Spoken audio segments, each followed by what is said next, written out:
If you're still posting job ads and waiting for skilled workers to find you, what are you doing? In this video, we're going to reveal the 3 active recruitment strategies that you need to start using to build a team of A players. Tactic number 1, use your staff's network. Here's something that pretty much every contractor knows, but very few actually act on. Like attracts like. So why not leverage your existing staff's network when you're looking for your ideal candidates? According to one study, this not only increases the culture fit of new hires, but can actually reduce turnover by over 15%. Now, I know what you're thinking. Danny, I've tried all this before. I put out job postings to my team and nobody really actually shared it. Right idea, wrong execution. Here's what we're gonna do instead. First, build your ideal candidate profile and job posting. We don't have time to get into this now, but if you need help with this, check out the template in the description down below. Then decide on an incentive to offer your staff if they bring on a successful new hire. Anywhere between $500 to $2,000 would be appropriate. Next, set up a 3-hour session with your team during regular work hours. You can do this with your management team, or you can do this with literally everyone. You choose based on what's feasible, but I find the more, the merrier.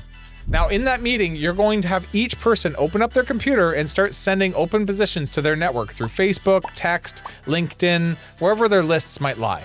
We're not going to ask them to tell people to apply for the job directly. You're going to ask them to send the following message. Hey Bill, the company I work for is currently hiring for X position. Please see link below for more details. If you know anyone who might be interested, let me know.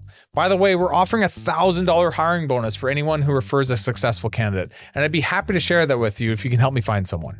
The key is that your team sends this message to 100+ people. People that they feel could be a good fit, people that they feel are good connectors, and people they generally just have a good relationship with.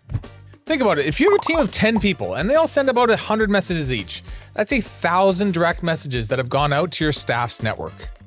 Now, this next tactic gets talked about a lot, but very few contractors actually do this consistently. Tactic number 2, network using LinkedIn. Now, before you roll your eyes at me, I do get it. LinkedIn is not for everyone. But I have used this for recruitment time and time again, and it really does work. Especially if you're going to be hiring for middle management positions like project managers, office managers, or sales managers. Here's how you're going to do it. First, invest in LinkedIn Recruiter. It's fairly affordable and it's totally worthwhile. Then search for people based on relevant criteria, things like location, past job titles, or even specific companies they used to work for.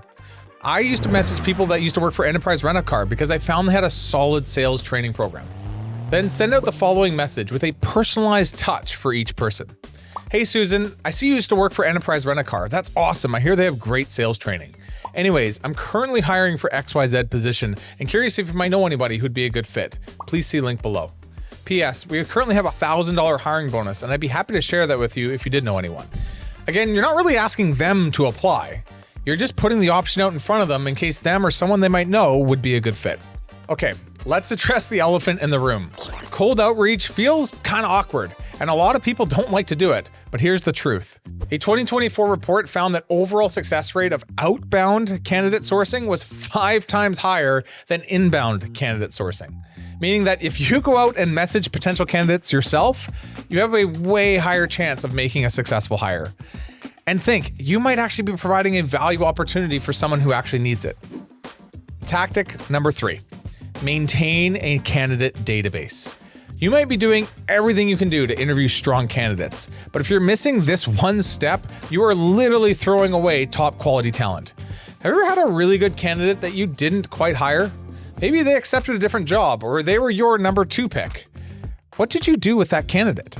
If you answered, moved on, forgot about them, and never contacted them again, you missed one huge opportunity. Think about your sales pipeline. If someone gives you their information, receives an estimate, and then decides not to go forward with the job, do you throw away their contact info and forget they ever existed? Or do you keep them in your CRM, add them to your mailing list, and put them on a follow-up list to reach out down the road?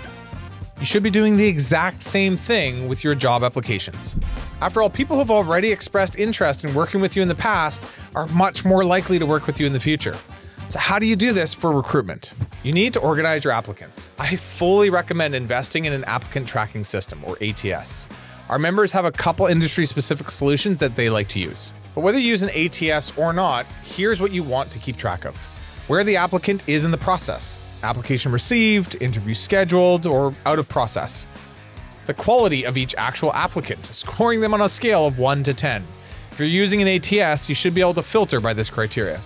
And if you're using the good old-fashioned filing system, create a folder called Apps for Later. And you're going to keep all the applicants that you didn't successfully hire in that folder. Now, down the road, when you have a new job opening, you get to revisit that file and sort everybody by their score.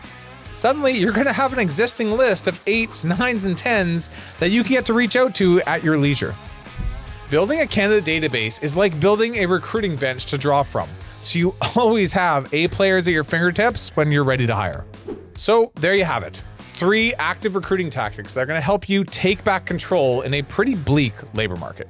Look, I know this sounds like a lot of work, and as if you don't already have enough to do already. But by investing in active recruiting tactics, you are installing a lever that you can control. You can pull the lever when you need more people, and you can push it back when you don't. Of course, it's a lot easier said than done, and that's why I created Breakthrough Academy, to help honest, hardworking contractors like you win the game of whack-a-mole in this trades entrepreneurship game that we play.